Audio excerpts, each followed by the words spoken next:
we were just retuning with the standard 6 litre, with a 6L80E, with this 1900 supercharger on it.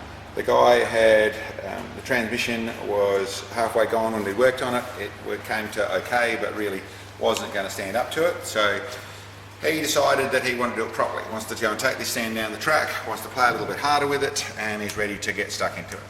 So what we've actually done is built an engine.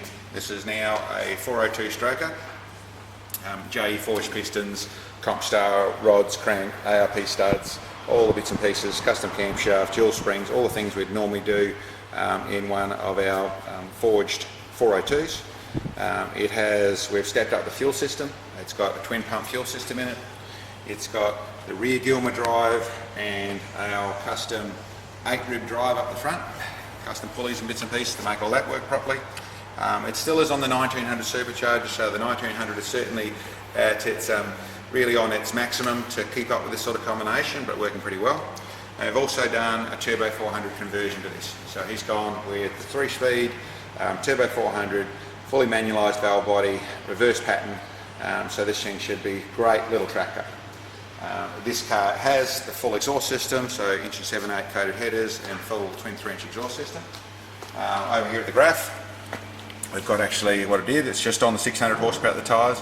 Now I should explain that essentially if you look at our boost over in our mid-range here over our boost, we're only on the 9 pounds. It actually is making just over 10 pounds at its peak power and then ramps up a little bit as we roll over the camshaft. This graph is running to 6,900 revs, but as you see, even from the bottom of our power curve, we're up in very good power, up over the, in the 375 horsepower, up to 600.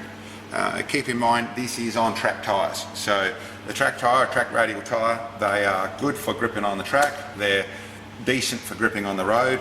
They're not very good for gripping on a dyno. So what we tend to find, and I can't tell you without changing tyres, but we're not really chasing a number, we just want to make this thing go properly. But what we tend to find is somewhere from 5 up to 20% difference. I'd expect by looking at all the rest of the graphs and bits and pieces, we're actually running around the 620 to 630.